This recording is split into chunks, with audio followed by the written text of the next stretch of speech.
So hello, my name is Stefano Maranzana, and I'm Italian, and I'm a PhD student in second language acquisition and teaching.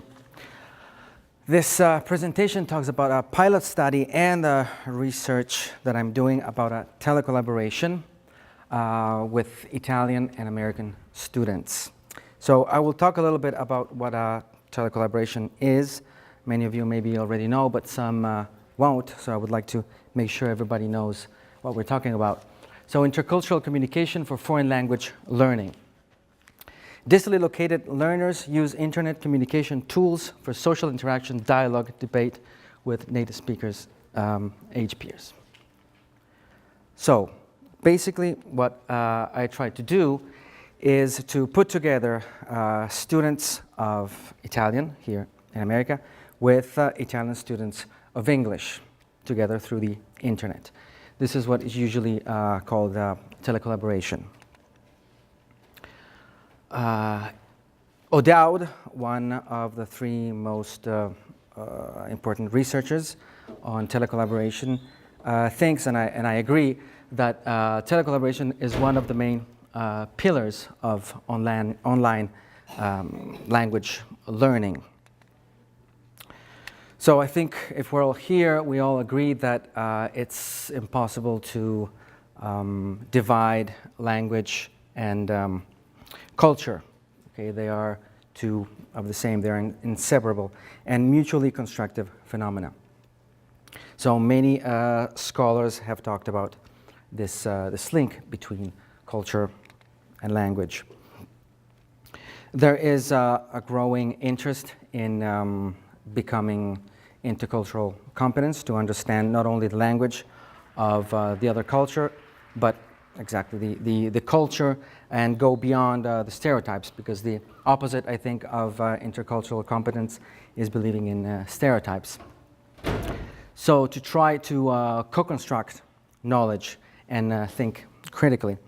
The MLA report of 2007, in fact, says that in order not to become ethnocentric, which it's a danger that many Americans, I think everywhere in the world, might incur, is to be in contact with people of other languages and understand their culture and why they behave and they talk this way. It becomes, so it's a point that goes, I think, beyond learning a language just because of a requirement or just because of work, but also in terms of becoming citizens of a global world. So there has been a shift in language pedagogy. Okay, not only to go beyond the book. The stale, if you want, textbook, and fostering dialogue, debate, and collaborative research. So telecollaboration, as the name says, gives the opportunity to students to use their language to collaborate, construct meaning in a meaningful interaction. And of course, as we said, they go hand in hand, the language and the culture. So you learn the culture through the language, and you learn the language through the culture. One of the first projects, or I think the first project, was the Cultura project of the MIT by Furstenberg. And what they did is they used parallel text. They used the same piece of news from the two cultures, and they tried to understand what differences were there, if there was possible to understand some cultural differences from the same piece of news that they had to comment on. And this is a way to make culture visible, because culture is a little bit difficult to understand in practical terms sometimes. So some of the learning outcomes of telecollaboration is usually those difficult, pragmatic items that are difficult to understand to foreign language learner. For example, the difference between the formal and informal, tu and vous, or for German, the the German modal particles, ja, den, which I'm not familiar with German, but it seems they're very difficult to understand if you don't practice them in a context, okay? So, context. Context seemed to be an important concept, how to put language in context, and how better than put them in contact, okay? Thorne is it's another scholar that talks a lot about telecollaboration, discusses the move from the local classroom-based context to a wider and global context.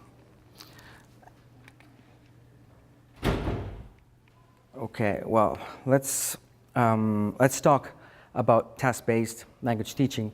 The telecollaboration revolves around tasks. So, in order to use the language in a way that is structured, in a way, and to make them think, not just learn data, if you want. Task is it's a work plan. It involves a primary focus on meaning. Involves real-world process of language use. Can involve any of the language skills, so written or oral. Engages cognitive processes. Has a clearly defined communicative outcome. So the tasks, to talk about my project, the tasks that I devised for this telecollaboration was to write their opinions on different topics. The topics, and they were to talk about their own opinion, but also about the opinion of their culture at large. They could choose among 20 different topics, and we'll briefly look at those topics. They did not have to follow a prescribed order for those topics. And they had to write them in their L2, in their second language. And what I think was most interesting, and what I was looking for, is that the partners were to provide peer feedback. Okay, so let's look briefly at the website.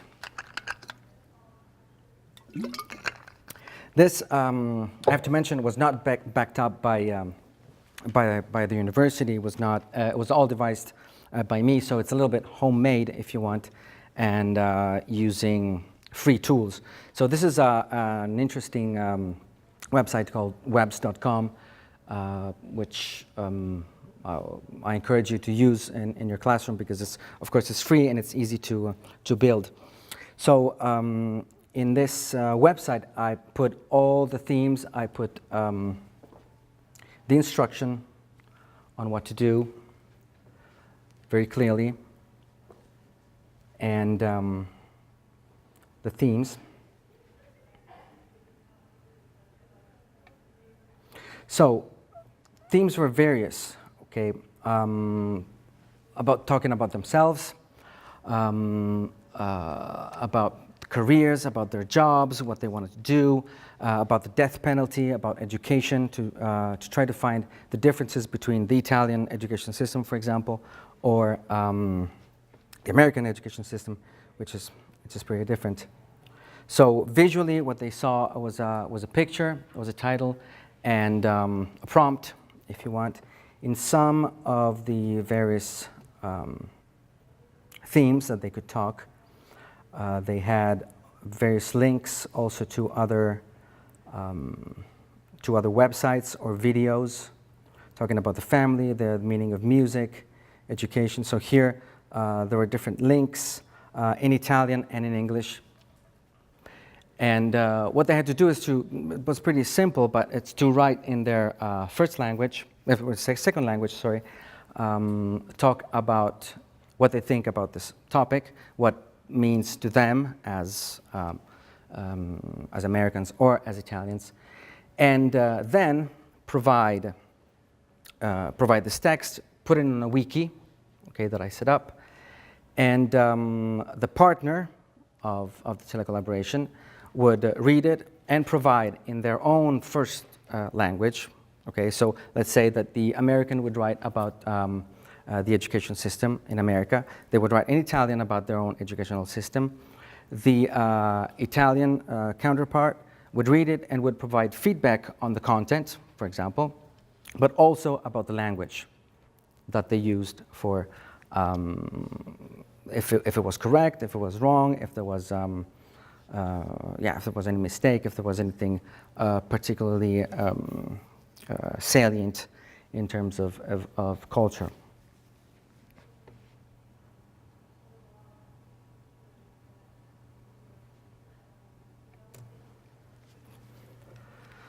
So what I've done in the pilot study and what I will be doing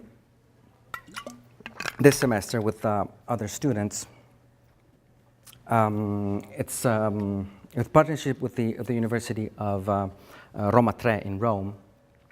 It's 8 weeks asynchronous computer-mediated interaction.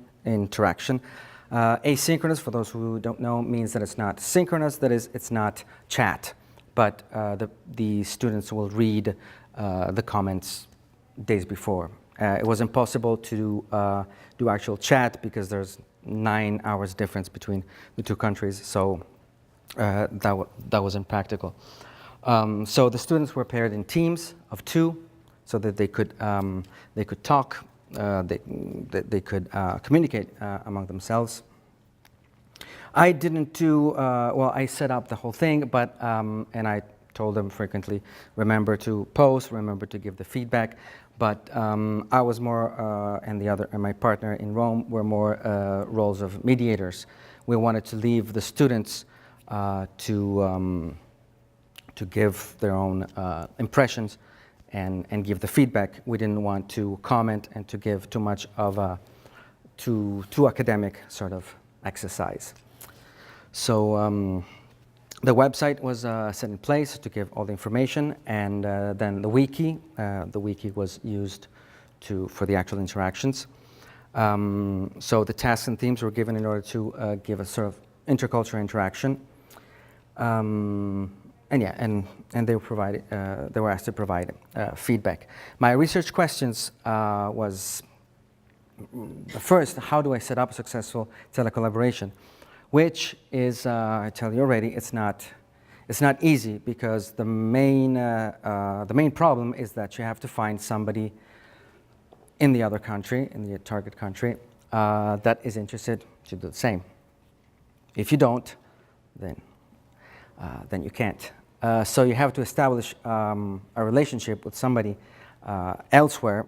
I was fortunate to be able to do it, but it's not easy. I think that's the first stumbling block. And so I wanted to see how do students engage in the feedback, and if they benefit in the feedback. Okay, and the data to be collected it's still ongoing. Was a pre-survey, a post-survey, the corpus of all the exchanges, and the feedback from the students. Okay, so this is an example. It's a screenshot of the wiki. We're using a new one. This was a little bit too complicated to manage, but this was the first wiki that we used. And here, as you see, was divided by the team. Okay, team 1 were the 2 students, team 2, team 3, and they would put their writing in the various columns according to what they were talking about. One important thing is that I didn't, in order to have them as free as possible, and again, not to be too academic, I told them that they could choose whatever they wanted to talk about, and they are free to talk about whatever they wanted to, and their partner was not asked to write also about the same topic, but the other partner could choose another topic, because the dialogue was actually to be done through the feedback. Okay, so this is an example. I know you can't read it, but just to give you a visual example, I asked them also to provide pictures and links. Here we're talking about soccer. So what the Italian students was talking about the team of Rome, La Roma, and then the other student was talking about football. And they were comparing, they were having a dialogue on that. So I think it was interesting.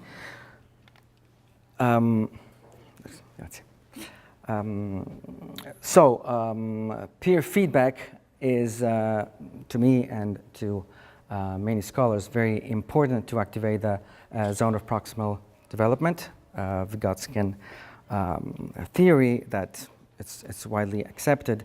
In order to master, for example, a language or anything, you need some scaffolding. You need collaboration. So it was very interesting to see the students help each other in the peer feedback. Some of the students told me, informally, that they found it much more relevant to be informed by a peer than by the teacher. They found that if the teacher told them that this was correct, this was incorrect, they would forget it. But if it was a student telling him or her so, it stuck. It made much more sense, and it was relevant because it was a feedback on their own writing, not just on something that was written from somebody else. Research showed that it gives also the students the sensation of being an expert. Usually students are not considered experts, they're students, so it gives to them much more motivation because they become the teachers for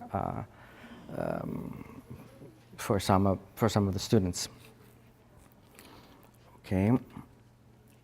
So if you want to know more about telecollaboration, you can email me, of course, but you need to familiarize with three researchers. I exchanged emails with all of them. They're really nice also, so I'm sure they would respond. One is Robert O'Dowd from the University of León in Spain, and he actually has set up a website in which you can register and you can communicate with other teachers that might be interested in doing a collaboration.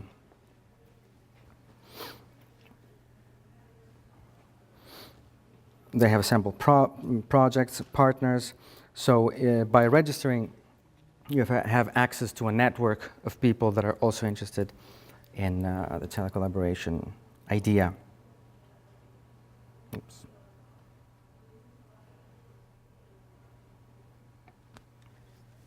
So Robert O'Dowd, and then Julie Belz, from Purdue University, Indiana. She was here. She went to the University of Arizona, a SLAT roundtable. She talked extensively on telecollaboration. So these are for sure. This scholar is really important. I can send you, if you email me, I'll give you my email. I can send you this presentation, so you can have these names and these references too. And Steve Thorne from Portland State University, he also was here at the SLAT roundtable. I think that these, at least for me, these three scholars were the ones that inspired me the most in trying to do this project, let's say. So the conclusions that I gathered from this telecollaboration was that setting up a telecollaboration is a complex organizational endeavor. It took me months just to organize it, but I think it pays. It pays not in terms of money, unfortunately, at least not yet, but it pays in terms of gratification to see the students actually communicate and having fun with language, which I think it's the point. Then another thing that I learned is that telecollaboration may not be as effective if it's not part of the curriculum. My pilot study was not part of the curriculum. Other telecollaborations that those scholars have worked with, they were part of the curriculum, so they had to do the exchanges all the time. In my case, it was all voluntary, so sometimes, unfortunately, some students did not do their job. They were all excited at the beginning, and then they didn't reply, so it was a little bit tricky. I couldn't do anything because they were not in my class. So it's a pity that it didn't work out for some. And it's also much more useful when there's pedagogical interventions. By that I mean some scholars used the in-class time to take a look at the interactions and try to see what cultural aspects could have been drawn, or language issues. So unfortunately I wasn't able to do this. So other than promoting intercultural competence, telecollaboration can help students to acquire specific characteristics of the L2, the second language, that require a higher level of expertise. For example, prepositions. Okay, I've seen some interactions in which they were talking about preposition, and a student said, "Oh, I was never able to get it, but now that you told me this." You know, they were talking among themselves. Now I understand how to use this or this preposition. For some reason, it worked a lot in that way. So peer feedback was very important. I think it is very important for this kind of, for learning a language and for this kind of project. And research suggests that it's better to have synchronous and asynchronous communication. That means chat, so that they can talk at the same time, and asynchronous, so wiki or blogs, but unfortunately it becomes impractical because of time zones. 9 hours for Europe is a lot, so you cannot do that. I have all these references which we're not going to read now, but once again, if you send me an email, I'll send you this, so you can have an idea what to look for. And I'm done. Thank you very much. Thank you. So we are going to start now with questions. Thank you.